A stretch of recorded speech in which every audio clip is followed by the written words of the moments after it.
Hey, this is John Carlos, and I'm here with a look at the Star Wars Black Series action figure of Padawan Obi Wan Kenobi from Episode 1, The Phantom Menace. Now here's an action figure I'm really glad Hasbro made.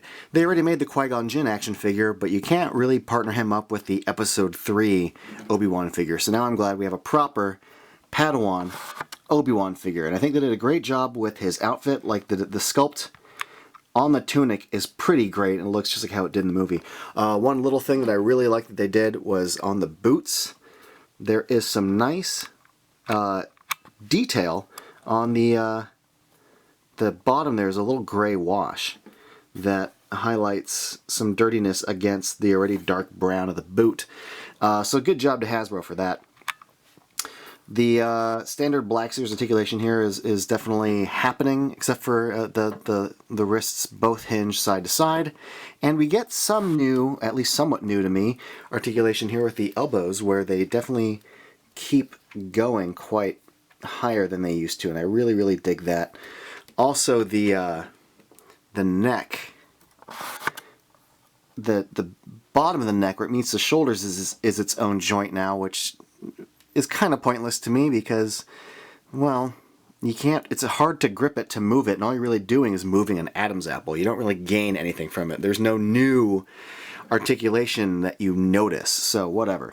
The head is interesting. This is a really, really good sculpt of Ewan McGregor's head. They definitely got like his chin. The paint on it's weird though. First of all, he's very wet looking. Also, he's got really, really intense, super creepy eyes. And this line that goes through between the lips to highlight the mouth. Mine's really dark, and I saw some in stores that were not painted on properly and were kind of like mustaches, so be on the lookout for that. Also, his hair is really light. I saw some that were darker. You can see that there's a little wash there. There's just sort of like these big dark dollops. It's supposed to be more of a general wash, so it doesn't look so blonde. I saw some that were painted better, but this was the best one I saw overall with that mouth line. But you could see just the contrast of his braid to his actual hair color to see what it's supposed to be. Anyway, there's a lot of good things to talk about with this figure. The texture of his tunic is just awesome. It's subtle, but it's not totally smooth. So I appreciate that. The paint detail on the belt is really good. Actually, the sculpt of the little doodads on the belt are also pretty awesome. So I love the surface detail on this figure. I love the new points of articulation. And I really quite like his lightsaber.